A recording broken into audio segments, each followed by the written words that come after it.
Show up unless it's covered over. Got it.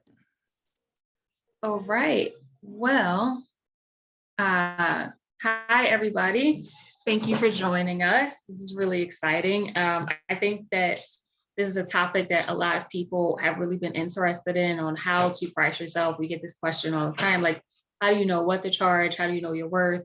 Particularly if you are an educator, which, also falls under the realms of some, and falls under the realm of, some educator, even winemakers. I think on some level we're all educating. So Tanya has been so generous to offer her time to us to kind of discuss these things. We did a panel on imposter syndrome last month. So I think that this month is a really great follow-up to that. Really excited about this conversation. So I will let Tanya take it over and introduce herself. If you have any questions, feel free to drop them in the chat. She will be reading them as we go along, and then we'll open the floor at the end for any Q&A that you may have. So thank you again, Tanya, for being here, and enjoy, everybody. Hello. So my name is Tanya Morningstar, and yes, I'm an educator and a writer, and recently I've been adding culture maker to my resume, because I really feel that that is the most important work that we're doing here in wine in this moment. And that begins with how we perceive ourselves. And I think that's where I'd like to begin today. In fact, I think that I probably should have titled this talk in a different order, which should have been owning, cultivating, and communicating your worth, because owning your worth comes actually at every single stage of your process. But self-respect and self-love is the first step. And removing barriers to holding your own value and worth in your own center and highest regard as you move in your career is central to success and thriving in abundance. So I want to talk about that first. And in that, I also want to say that I really welcome your questions in the chat, and we are going to go into discussion. So don't worry. We're in the service industry, right? And so we are engaged in community naturally, right?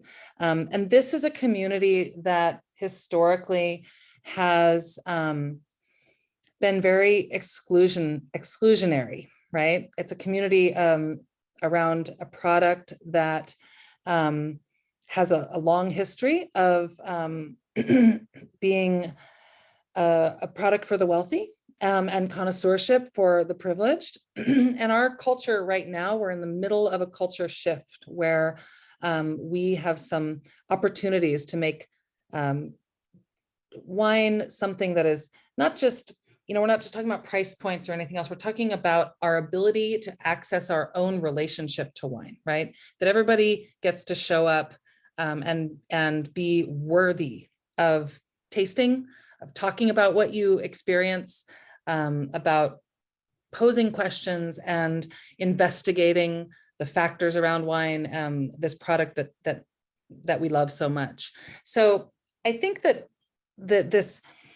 there's inherently, I know you guys were talking about imposter syndrome, there's a basic insecurity, especially for women and people in the BIPOC communities that have been specifically historically excluded from what I call, I've been cultivating some illiterates, power, privilege, prosperity, and pleasure that wine brings cultures that engage in it. And throughout history, pretty much everybody but the patriarchy has been specifically excluded from those P's.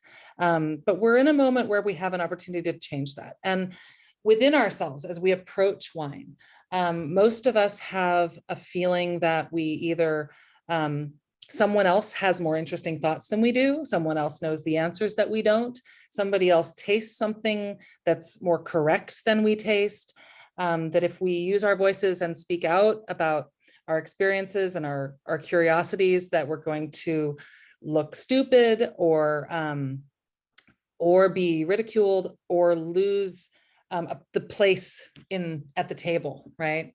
And so for this reason, I say that it's our responsibility to ourselves first is our responsibility to our culture making and our community. So if we're in the service industry, then why are we here? We're here to engage with one another. And I want to talk about in your path of a career, because we're all professionals, I think, mostly in this room. There are a number of ways to get where you want to go. And the goal is thriving. And thriving means that you value, that your self-worth is secure, that you can move from your curiosity and your passion without fear that you don't belong. And it means that you feel agency to make appropriate decisions about your education, certifications you may engage in, and the kinds of jobs that you might want to have.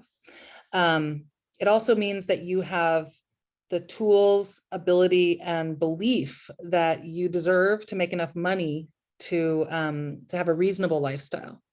So I'm going to address a number of things. I'm going to address the usefulness of certifications in education and make some tips about engaging with that. I'm going to elaborate on exploration of removing barriers to owning your self-worth. And then we're going to talk about how to talk, really literally how to talk about money. When we begin, we identify that our uniqueness of who we are is what can differentiate us, which is what can propel us to thriving, to earning the kind of living that we want. This is an industry where often people are taken advantage of. It's very similar to the arts in that a lot of people want to be here. It's romantic and it's fun, right? And so often people who have businesses and are positions of power to hire people take advantage of people for their volunteerism, right? And so when we do the work, identify and ways that we can demonstrate our skills, right, and present those, we end up taking a kind of power in that situation. And in the aspect of culture making, when we talk about owning our own worth, when we do that, we are able to show up as our authentic selves in the education space and in the work. We create a more vibrant wine culture that is going to be so much more fun and so much more exciting and so much more community oriented. So with that, I'm going to start talking about education in and of itself. There are a number of certifications. I teach most of them. But first of all, if you are moving from your curiosity and your passion and your interest for sharing, which is what wine is about, the first thing about education is about cultivating curiosity and humility, right? And then the idea that in getting an education or certification, you're doing it to further your own goals. I recently wrote an article about, I think it was called for Mental Health Month, about the damage of the damaging obsession with pin chasing, right? Education should serve you, not you chasing some kind of external validation that was put into place by somebody else who either represents that they're the gatekeeper to this industry or to pleasure and joy and prosperity in wine. I'm not negative towards certifications and education, of course, because I'm an educator and a certifier, but I think that in selecting which ones are right for you and deciding how you're going to pursue them, you have to first take a perspective of your value and your needs being the primary pivotal question. It's what is that certification or education going to do for me? Not am I worthy or good enough, or can I prove that I can achieve that pin, right? So that the person next to me is going to think that I'm good enough. And I hate to say that, but I'm going to admit that I've engaged in that myself, and I think that by saying that just kind of openly, we can all admit and forgive ourselves for that, because we live in a wine culture that actually asks us to show up without a sense of self being and self-worth and self-value. So some of you may be coming to the industry and not know exactly what you want to do. And the greatest thing about education, if you're moving first from curiosity and humility, is that you can come into a program to explore what sparks your passion, and discover what you might want to do in the industry. One of the truly greatest things about engaging in school, as most I'm sure of you know, if you in your first career or in second careers or third careers, is community that creates jobs and possible collaborations, right? For businesses. So that I think is the most important thing. Also, the wine industry is incredible dynamic, potentially an incredible dynamic place, because for most of us, it's not our first career. We have other educations, other life experiences that bring the people in wine, make us a very rich and interesting bunch, right? We're not all the same. And that's actually the great thing about it. So instead of being in a room where we think that these people hold the key, we say, actually, the fact that we're so diverse is the most exciting element of this community. And I've been in classrooms where I looked out into the classroom and I had 4 PhDs, people in their who are my senior, people who are young, and I have to somehow, and I've stood up there going, okay, what makes me worthy to stand in front of all of these people, right? And it's about my commitment to serving with humility their education and their goals. So when we make decisions about your education, if you want to explore, some of the best programs are WSET. They're rather formulaic, but they give you a real basic information and certify on a basic level that you have a certain kind of knowledge.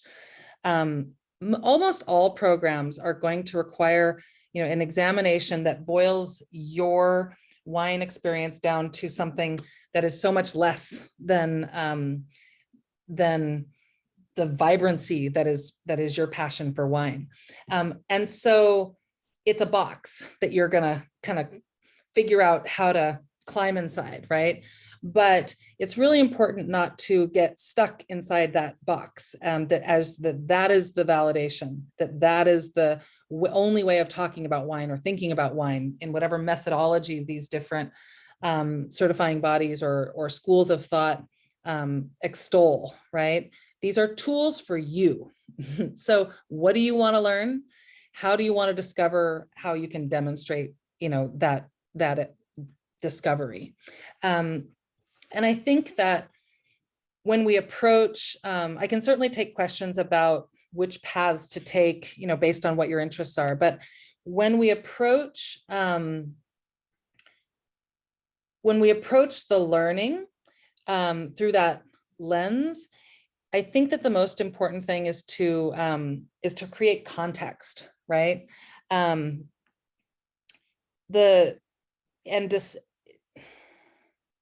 Through context, we discover meaning. So whatever it is that you're studying, the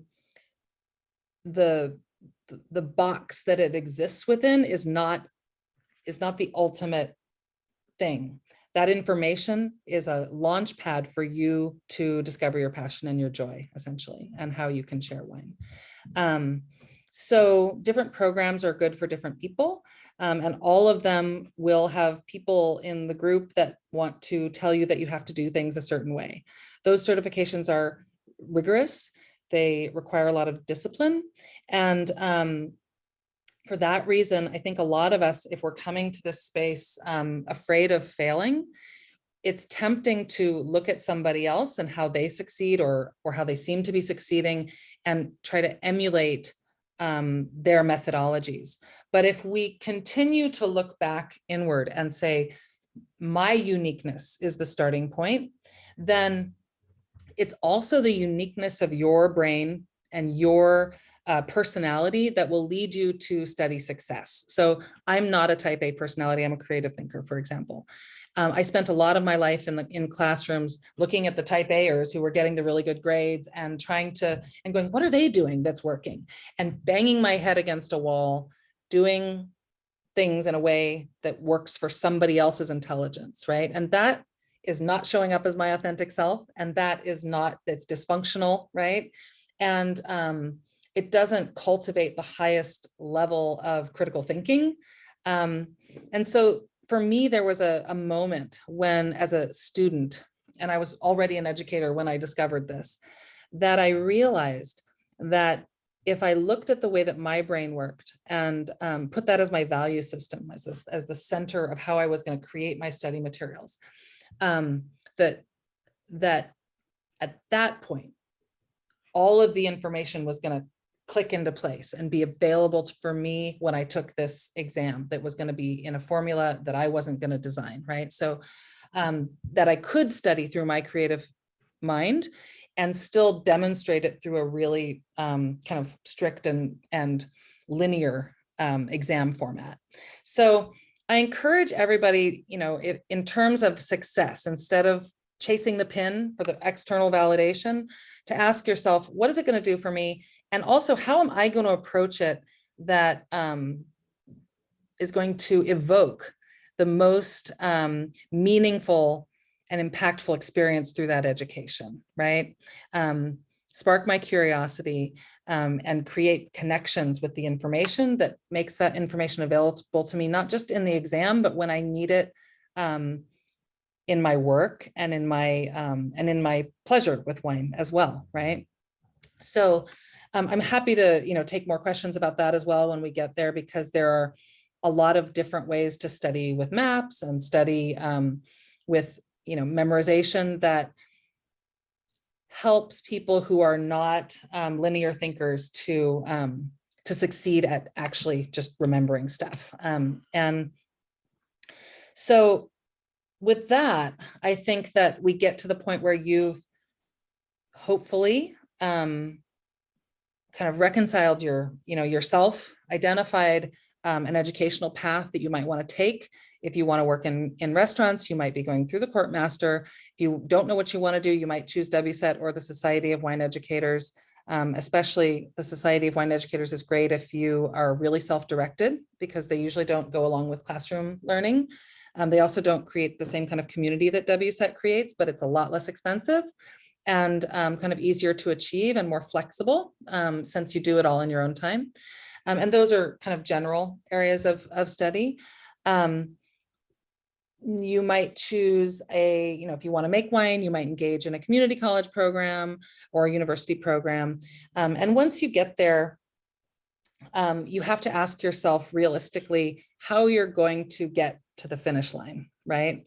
And I think that often passionate people are the people who find themselves undertaking things and becoming then distracted and by an over enthusiasm for your things that spark your curiosity and your passion. And so when you undertake these kind of rigorous education programs, you have to prioritize your values and ask yourself, what is it that you really want? And let some certain things go. Be willing to create space in your schedule, right? Be somewhat systematic about that. And also to ask your family and your community and your loved ones to support you in that decision. I think that's really important, especially for women, because if you have children or a spouse who has expectations of you, or anybody really who lives with other people, those people have expectations of you within that community structure. And so I think that it's really important to involve your community in your goals.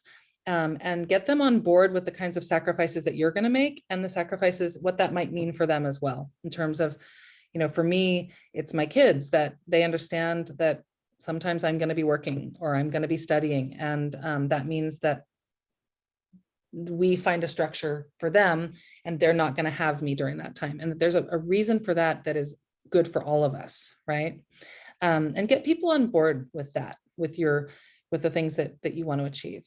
So engaging your community, committing to not overextending yourself, giving yourself a reasonable time frame that you can accomplish something in. I think that if you don't do those things, you can often find yourself feeling like you don't know when it's going to finish. It feels open and nebulous, or you're not achieving at the rate that you want to achieve that goal. And so then you start to feel bad about the situation, and you maybe drop out of it or fail. Right? I often in the classroom, so many of my students who fail are the brightest students, the most passionate students, and actually sometimes the students who know the most. They failed at creating a structure of support and being able to prioritize their goals. So I think that's really, really important in succeeding in that journey. So it's really a commitment. Again, it's about commitment. And I think that, one of the things that I've been saying is to keep using this word community, right? So, and we're in the service industry, we're in a community, we're communing. So engaging at every level, rejecting isolation, right? We first value our uniqueness and our passion. We move from that, and then we include our community in that, right? On small ways, from your family to broader ways, being committed to the end when you're actually sharing what it is that you have to give, right? I just have a quick question. I'm sorry. I tried to raise my hand. I don't think you saw it. Structure of WSET 3. Yeah.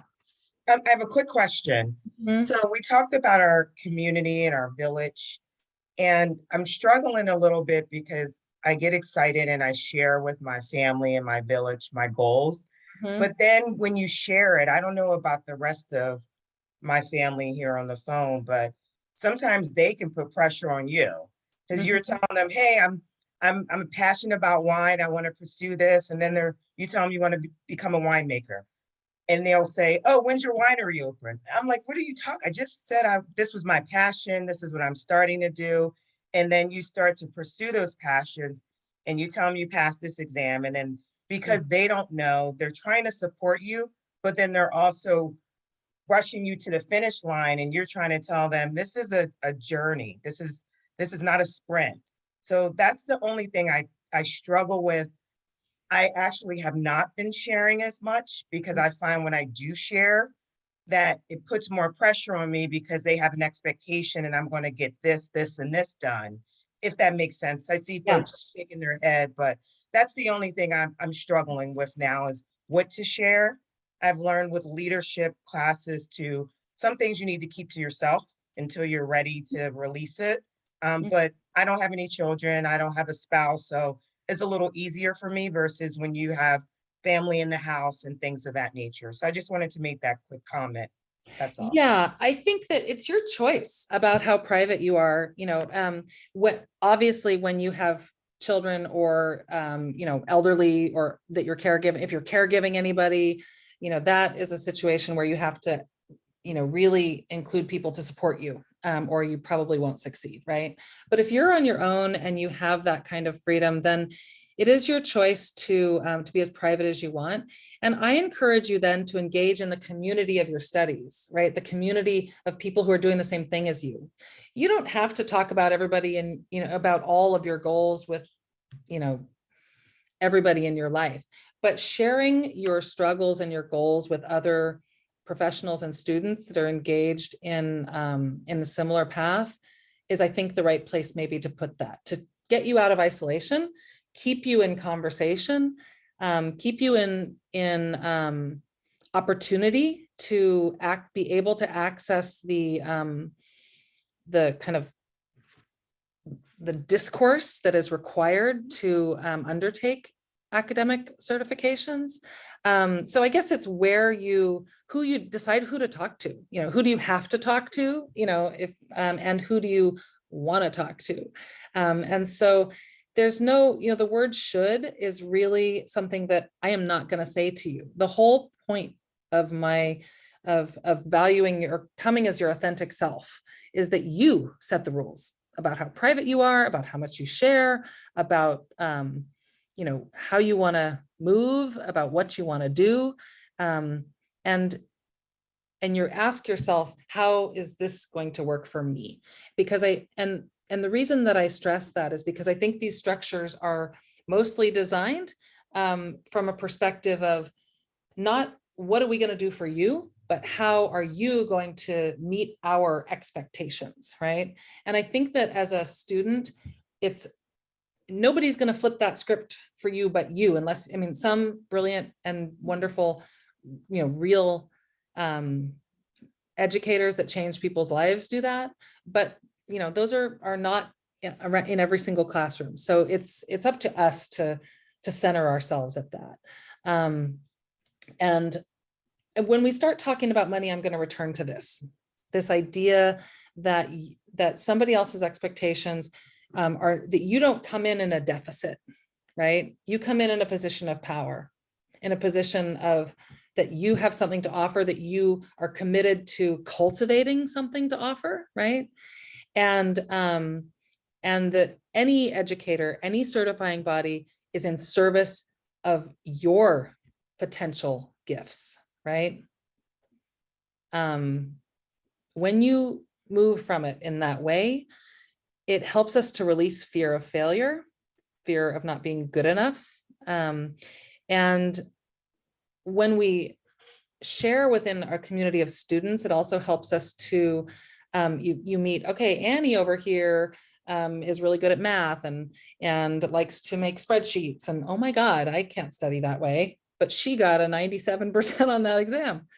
Am I going to try to be like Annie, or am I going to try to be like me? Right. Well, Joe over here, likes to dance or whatever. I like to dance, or, whatever it is, you can talk to people about how they study, how they work with maps, how they memorize things, get to know people, and you can help each other to come up with creative ways to memorize things, and form study groups that are in service of people aligning themselves with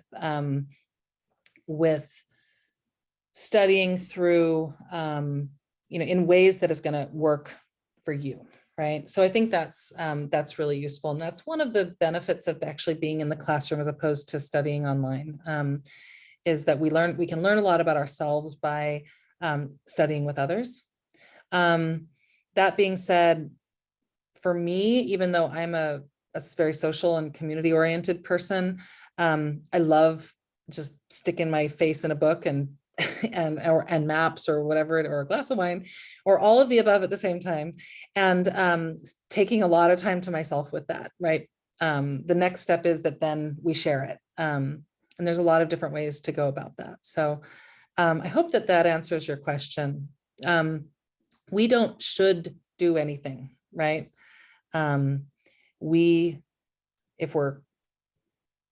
If we are encouraging ourselves to remove barriers to being authentic, then we do what is truthfully moving from that, right? And then people are attracted to us. We succeed. People want to pay us, right? Because in that way, you differentiate yourself, right? Anybody can try to emulate some, successful guy in a suit, right? Who think is successful and happy. Then there's a million of those guys in suits, not that being a guy in a suit is the worst thing in the world, but you get my idea, this cookie cutter idea of who belongs in the wine industry, right? We don't have to seek to be accepted in that space. We define what it means to us, and we move from that.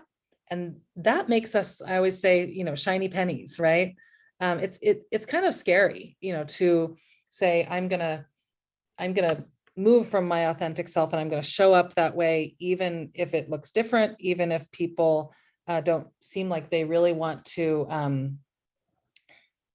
invite that, right? You know what? People are not going to be looking at them. They all look the same. people are going to look at you. And if you own it and you know how much you're worth, people are going to start responding to that. So the question is structure of level 3 question, WSET. I'm going to get to that one. Don't let anything hold you back.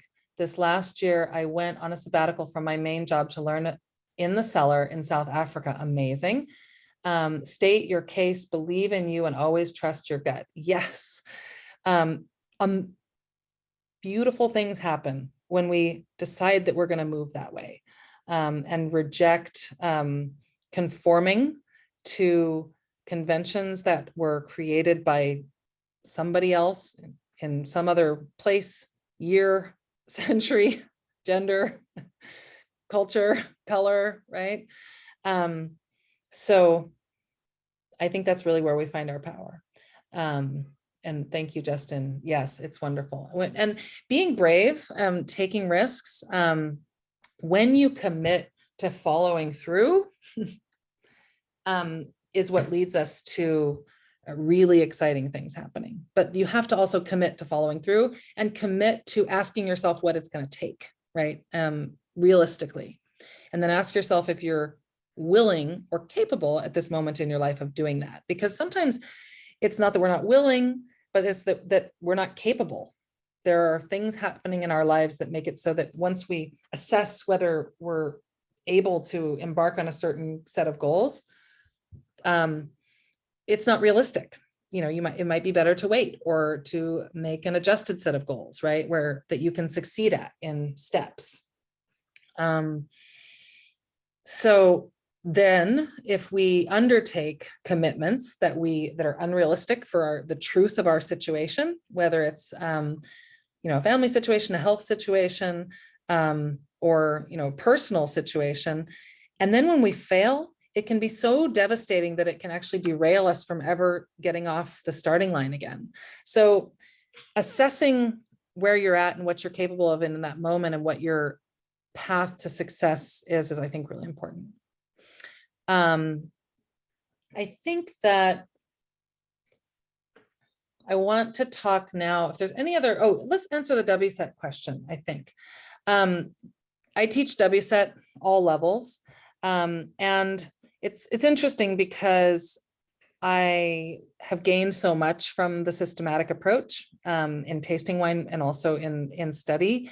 And yet also I recognize that even as a teacher, my personal approach to wine is not that linear. The way that I taste wine is much more exciting.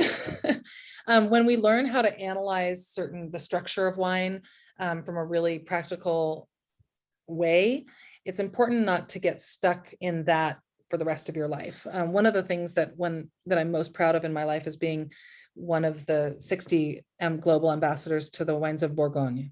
And when we were doing our certification program in the end, here, this is the most sought after wines in the world and the most prestigious wine region in the world. And they said to us, in our final exam, when we were presenting our wines, if anybody says medium or medium plus, you're out. Because we only use that language to contextualize our learning experience, not in our work or our passion or anything else. So, we have to recognize what the structure is actually there for and not get stuck in that, right? So when we talk about the structure of level 3 questions and tasting, the structure of the tasting is in these exams. I think the most important thing is to assess what is being asked of you. And a lot of people get messed up on level 3 because it's more complex than multiple choice. And they want to overgive, right? So when the questions are not full form essay questions, they're really short answer essays, right? And when you read any kind of essay question, the most important thing is to read every single word and every single letter, right? And make sure you have understood the meaning. That's also really important in multiple choice. Little things like not or is or isn't, right? Or black or white. As adults, when we read, we don't read every single letter. We kind of capture things. And so you have to combat that and actually go in and make sure you're seeing everything. That's the first simple step. There's actually so many really practical tricks to passing exams that are not rocket science. They're not magic at all. It's slow down, make sure you understand the question first. Second of all, don't give things they're not asking for. That gives them an opportunity to, to criticize something that they didn't ask you to give, right? So try to just answer the question. You can, when you're really sure about something, you can elaborate to make, to make your point look better, but don't veer off into things that weren't asked of you. I think that's my best advice for the short answer essays of level 3. And also budget and manage your time in the exam, right? So, and when we don't overgive or give things that aren't being asked of us, we have an easier time of easier to budget our time, right? Just stay practical. When it comes to tasting, again, they're asking for something really specific, right? They want 3 descriptors, they want you to assess the structure, the acid, the tannin, the sugar, the acidity. They don't want you to write a poem. They're not asking you to do that, right? They're not asking you to do anything else besides what they've taught you in the systematic approach. And so again, it's about being really practical, looking at what's being asked of you and not veering from that in the exam place, right?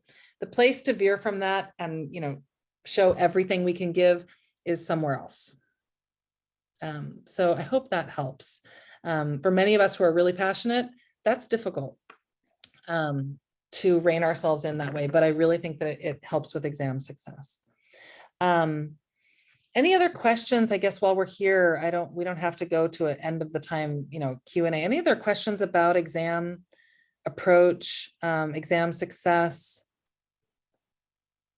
If you don't pass the exam, it doesn't mean that you didn't study hard enough. It doesn't mean that you're not smart enough or anything else. It may mean that you didn't, stick within the format that they're asking of you, or it may mean that that you had a bad day. It may mean that you didn't sleep well. It may mean, especially with tasting, so many factors go into how alert we are. And so again, what they're actually asking of you is so kind of basic that you don't even have to really be on your game. You just have to practice those basics. You don't have to be brilliant in that moment. And I think kind of letting go of having to be brilliant in the exam setting is a big relief, I think, to let go of the idea that if you don't succeed big, that you've lost some of that self-worth that we're talking about cultivating, right? And if you fail, that hurts, it hurts. But if the certification is meaningful to you, then you can always resit. And then my suggestion would be to kind of ask yourself what happened. Ask yourself if you were studying in a way that works for your style of thinking. Adjust if need be. Maybe you didn't make enough time. Maybe you didn't prioritize properly or schedule your timing properly. Find out what happened and try again if you want to. So certifications can prove knowledge. They don't prove your worth or your skills. So chasing every single one of them maniacally is not healthy, right? We select the certifications that are going to serve our goals, right? And that's different for everybody. There are specialization certifications like French wine scholar, Italian wine scholar, Spanish wine scholar. If you want to specialize in those things and work specifically for a company that focuses on things, or you want to have opportunities to travel and learn on the spot in those places, those are great programs to engage in. If you want to be able to get a job at a more corporate kind of company, WSET levels 2 and 3 are excellent certifications to just demonstrate that you have this, basic set of knowledge. But what you bring then, when you go into the interviews, just that certification piece of paper it means something today. It can set you aside if there's 100 applicants, it can set you down into 50, or whatever if there's 10, sets you into the top 5 who have, right? Then the next step is, how else have you differentiated yourself? You've done the work, right? How are you going to own it? You've done the work to gain the knowledge. How are you going to bring that in a way that is brighter than the other candidates, or rather than comparing yourself to anybody else, bright enough to demonstrate how much you can shine, how much you can offer, right? And actually, I'm really glad that I kind of messed up my language there, because it brings me to this idea of what are you measuring yourself? How are you measuring yourself? Or why are we measuring ourselves? You know, I say, where's the yardstick? I question whether we really need one, but if it's within yourself, then that's good. If it's without of yourself, I think probably it's dysfunctional and isn't going to take you where you want to go. So I think comparing ourselves or measuring ourselves against others is something that is kind of insidious in our industry, and we don't need to do it. So once you have done the work, right, and you have the job maybe, or you're negotiating the job, talking about money and interacting with money in the wine industry, as I mentioned, can be a minefield, right? There are a lot of people who are going to ask you to work for free. And this is what I tell my students and my mentees, is that it's okay we decide when we work for free. There are times that it's appropriate to work for free or at a reduced price, so that you get to do the things that you want to do for the people who you want to do them for, right? But when somebody asks you to volunteer, the first question should be, what is this going to do for me, right? Not thank you for letting me work for free, right? I'm going to go spend 3 hours of my time pouring wine at a tasting, or in some other event, or helping somebody to label their wine or something like that. What am I going to gain? What kind of skills am I going to gain, or community and connections am I going to make? Or what opportunity am I going to have to demonstrate how shiny I am to the person I'm volunteering for, right? When you present yourself in volunteerism in that way, which is, I know that I'm valuable. I know that me being here is valuable to you. So, and I'm choosing to do this because I see that it's valuable to me, right? Right then and there, you create yourself as an equal to the person who you're volunteering for, not a beggar. If you don't do that, then you can teach people that you work for free, and that you think that they have that they're better than you in some kind of way, which will always keep you at a deficit. So I was in discussion with a friend of mine today about different ways that we might work for free. Volunteering is one, we've covered that. Internships are another, or stages are a third. The internship structure, as an educator and a longtime college educator, an internship is an extension of your education. The person you are interning for is contracted to teach you. You are not free labor. And that is a really insidious thing that happens, is this, like, the intern as free labor, right? It's gross. And you don't have to engage in that. So any internship structure, you should be asking yourself, what are you going to teach me? They have a job to do. You're working for free, and they've agreed to teach you and give you skills, right? You also then have an opportunity to demonstrate to them. They might become your employer, right? A stage, is basically a period of time you work for free for somebody, and the opportunity to demonstrate your worth to them is what you get from it, right? It's important then to define how long you're going to do it for, what the terms are, and then what happens next, if something happens next. And that what happens next is, how are you going to talk about money, right? And I think that in our industry, there's not a lot of transparency about what people get paid, especially, for me as an educator, it's almost impossible. When I really struck out on an independent level as an educator, I called up, this is what I did. I called up all of my friends who are Masters of Wines or MW, who are engaging in the same kind of activities that I do. And I asked them what they charged. Some of them were forthcoming, some of them were protective. Mostly people were willing, whether begrudgingly or not.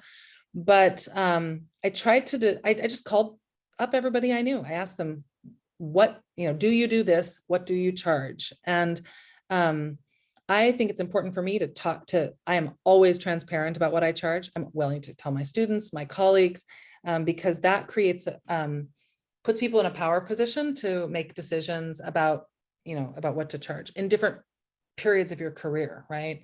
Okay, Karen McNeil charges $5,000 an hour for, for showing up at a lecture.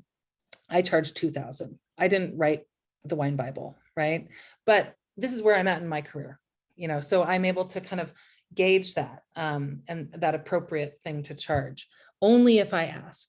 The second thing is when you go in to negotiate a salary, often, and I even had this experience really recently where I couldn't get out of this person what their budget was and what they were expecting to pay me. They kept evading and trying to get me to bid. And I was like, I'm happy to tell you what I'm worth. But in this situation, it is, I'm just going to tell you, you may not be able to afford me. And I might be able to work within your budget. And I couldn't get them to be straight with me. It was really bizarre, but this is actually really, really typical. When you're freelancing, it can be difficult. So it's really important for you to do the work to figure out what it is that you're going to charge, because they're not going to offer it up to you. And then you have to be unafraid to tell people what you're worth and unafraid to lose that job, right? If I say I'm worth $2,000 for this speaking engagement, and they say we don't, we're not going to pay you that, I can say, okay, right? Then my time is free to engage in something else that is going to, provide for me, right? If you're negotiating, so you have to be willing to let things go. And I think that also comes to being willing to let things go that are unhealthy.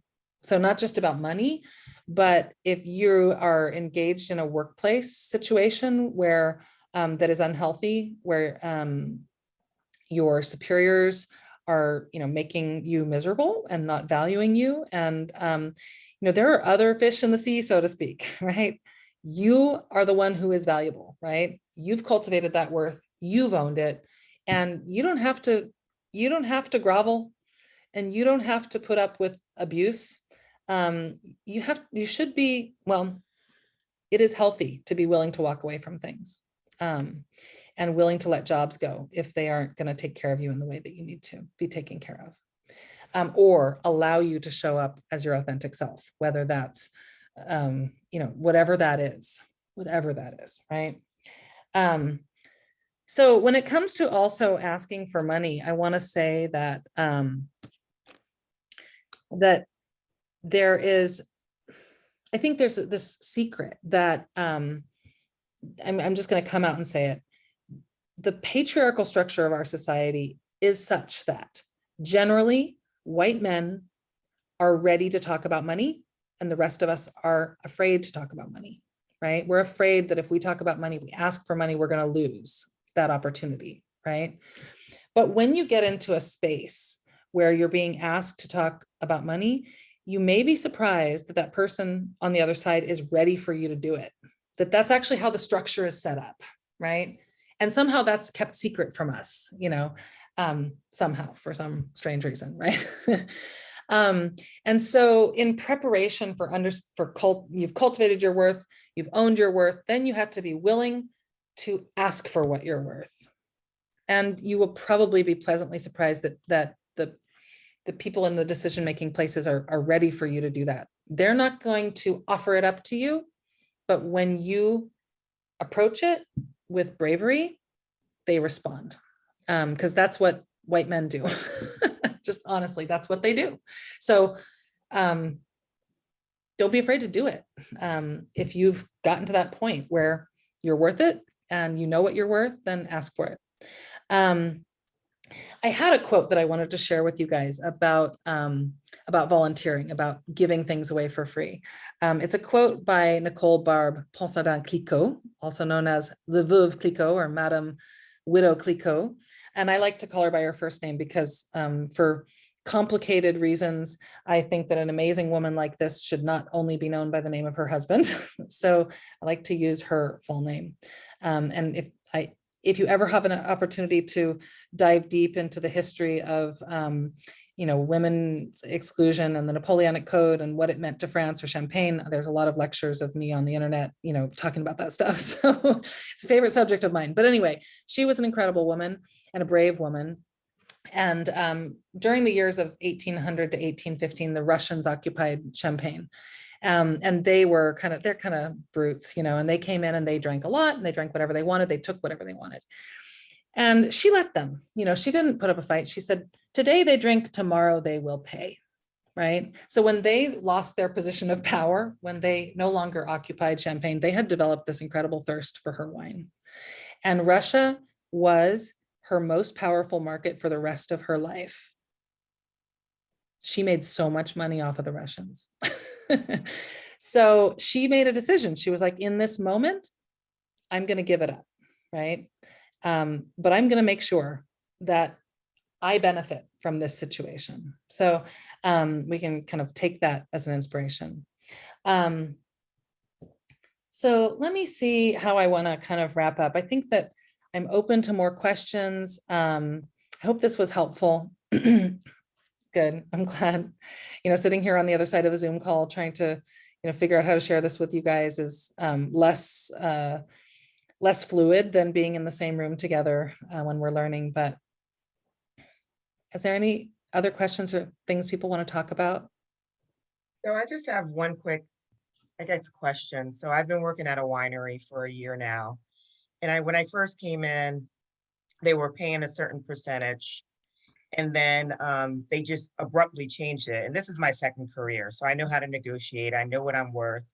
Yeah. And I went to leadership and I said, you can't just reduce someone's salary, not communicate it to them, and you think that's okay. So I advocated for all of us. And it went back up to what it was. But now I'm feeling like I want to advocate for myself even more. So for example, on Saturday, I'm at a tasting bar and I hit the record of tips for the winery. The winery's been open since 2008. Amazing folks came in and gave me $240 in tips for giving them a tasting experience. So I walked away with $80 out of the $240. So I've been thinking to myself, how do I talk about my worth in that example to them when I go next week? Because how they're doing is they're sharing. You have to give some to the host. And then if there's two folks at the tasting bar, which there was, then you have to split it with that person. So how do you talk about your worth when they have a system in place of this is what we do? It might mean that you need to move employers. I'm just saying that those systems are difficult to change. I worked at restaurants for a lot of years, so I've been there, and I personally don't like being tipped. I like being paid adequately, and that was hard because I love working. I loved service. I was good at it. I loved it. I made a ton of money and I still hated being tipped, even though I was tipped so well. And I do see Bianca's hand up, so I'm going to get to you.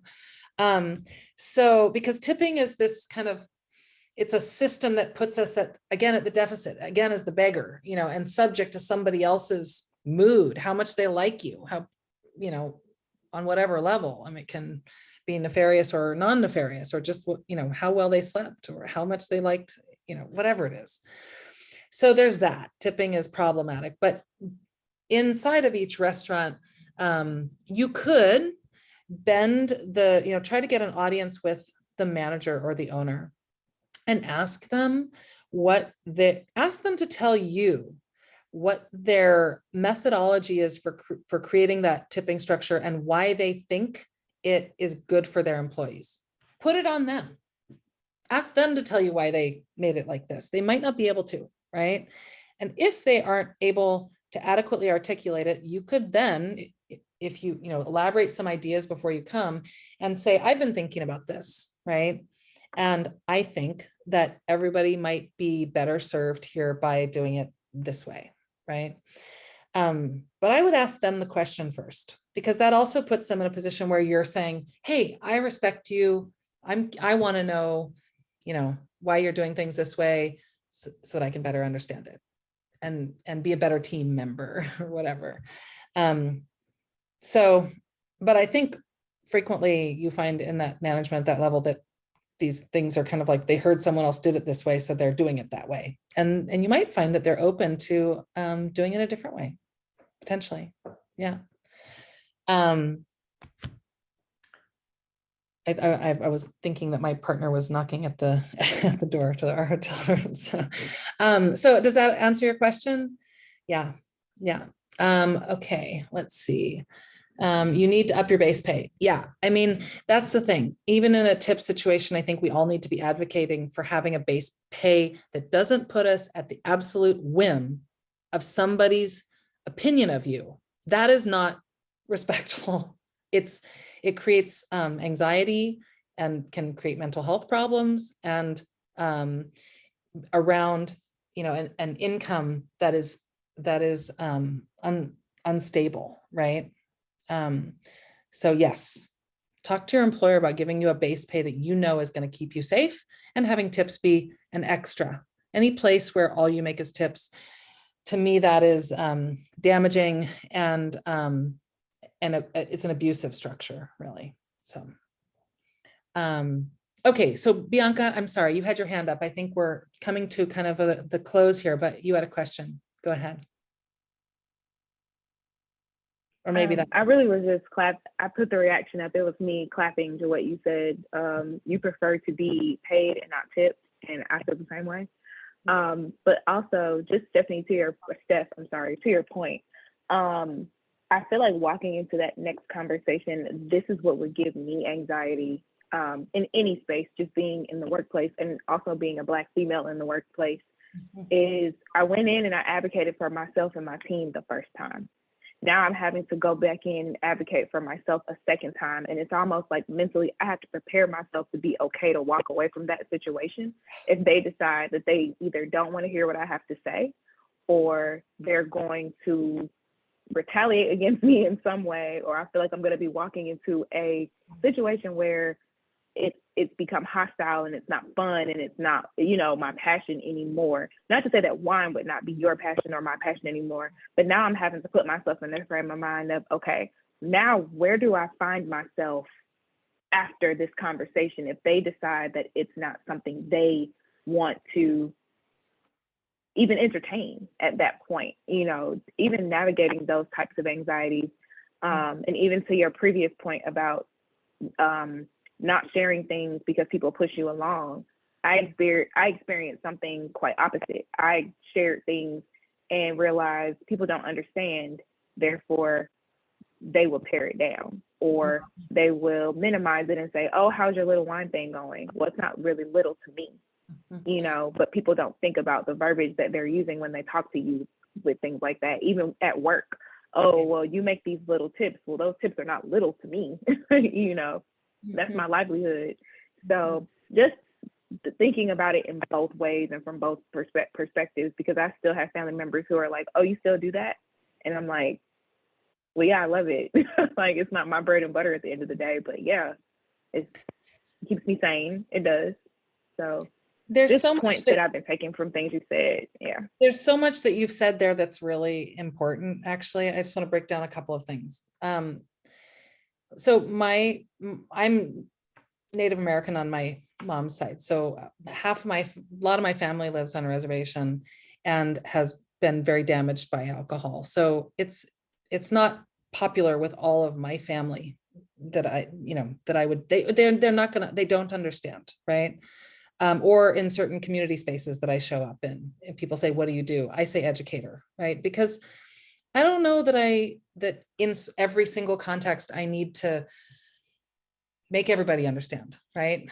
There's levels of, healing that we are able to achieve in certain community spaces that I am interested in working towards, but I don't have to disclose everything. There are people who aren't going to understand, on a cultural level, on a personal level. They think it's just a little hobby, or they think that it's something dangerous that you're involved with alcohol, or they think you're a drunk, or, they might make comments about these kinds of things that you have to then defend, which is, you don't need to put yourself in a position to do that with people you love, or people that are in your, in your broader community, right? So I think that recognizing that we can have a level of privacy, is until and when it is, kind of appropriate and safe and healthy for us to share. That's one thing. The other thing that I want to say about being willing to walk away from a situation, it displays a certain amount of privilege for me in my career to say, I'm at a point where I walk away when someone is not being, is being abusive or unfair to me. That shows that I'm able to do that. I'm sure I'm going to get another job, right? Not everybody is sure of that. So I just want to say that I'm not promoting that everybody should just walk away. But when you are in a situation like that and you've identified it, the first thing you can do is internalize it differently. You can say, I am going to, first of all, recognize that I don't deserve to be treated like this. I am not, it's not my fault, right? Recognize what's going on and do what you can to take care of yourself in that situation. If you're able to move on, that is maybe a good thing. Or you could set a plan in place to, make steps to be able to do that safely for yourself. Or if both are not possible, you can do things for yourself to take care of yourself, insulate yourself, and create structures for yourself at work that protect you from those people or those structures within the business and the workplace. So that's just a really brief answer that I wanted to kind of acknowledge. When we all hope that we can find ourselves in a place where we can walk away from things that aren't healthy for us, but that's not always the case. There are other ways to protect yourself and take care of yourself, and sometimes those include taking it beyond the room, right? If depending on how egregious that behavior is, right? You do have some power. Find out where to place it, and who you can bring into the fold as an ally to help advocate for you changing that situation as well. So I think we could have a whole session about that, but thank you so much for sharing about that and giving an opportunity to talk about it in that context. Yeah. Guys, it's been great to meet you. I think Justin has her hand up really quickly. Okay. Only if you have time. I do. So how can I guess convince isn't even the correct word because I'm awesome, but how do I show I'm going to make my own wine this year. And I'm only going to make 2 tons worth of wine. And right now I'm having difficulty finding wineries to want me to make wine there because I don't reach their minimum requirements for production. How do I show them that I'm worthy of making it there? Wow. I know some people for whom, I see your beautiful daughter. I know some people for who could answer that question a lot better than me. Okay. And I'm if you want to message me, I can connect you to some people who I think could answer that question with more grace and specifics than I can. Okay. My website is www.cellarmuse.com. My email is tanya@cellarmuse.com. And I'm always happy to, give as much time as I'm able. I also engage in formal mentorship if you want to, there's something you really want to work on. But simple things like I'm happy to connect people who can help each other, and always happy to hear from people. That being said, I think that identifying people who could act as a mentor to you, right? In that situation, you need somebody who's going to see your value and want to help cultivate it as a mentor, right? That means that they see their responsibility for bringing other people up, right? Because they've achieved something and they have something to give. So I would try to identify somebody who has a mentoring spirit, who wants to help bring you up.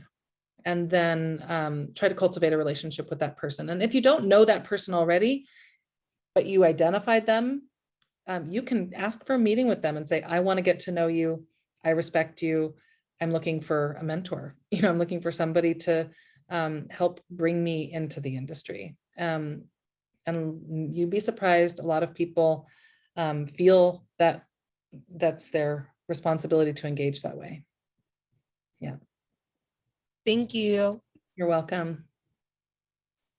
I would also say, Justin, a lot of these situations, you need somebody to advocate for you. So like she said, like the mentor thing, it's advocacy. You need somebody who can vouch for you to say, listen, you need to give her a chance. Somebody who is in a position of power that will be able to come in and say, hey, she deserves this opportunity, yada, yada, yada, yada. That's what it's really about in those kind of situations as well. So yeah, going back to the mentor thing is really positioning yourself and having your mentor advocate for you in that space. Yeah. But I think we have taken up a tremendous amount of Tanya's glorious time. I am so grateful for this conversation. I think that although it was a small group, everyone kind of enjoyed it and took something away from it. And I think that it's going to be invaluable when we send it out as well. So thank you so much for coming and chatting with us and your vulnerability and everything in the space. Thank you guys. Thank you all for showing up and also being vulnerable and I hope that you did take something. I think it's wine time, ladies. And thank you guys for coming and having this conversation as well, because it is really important to do. So we're gonna let you go and enjoy your dinner. We will be having more of these, as we try to do some kind of seminar once a month. So next month we'll be doing something just as valuable, and hope to see you all there as well. Thank you. So Thank great you. to Thank get you. to know you guys. I love that the group was small. So thanks for being here with me. Hope to see you all again. Bye. Thank you. Bye-bye. Thank you. Thank you. Bye. Bye. Good luck, everybody. Bye.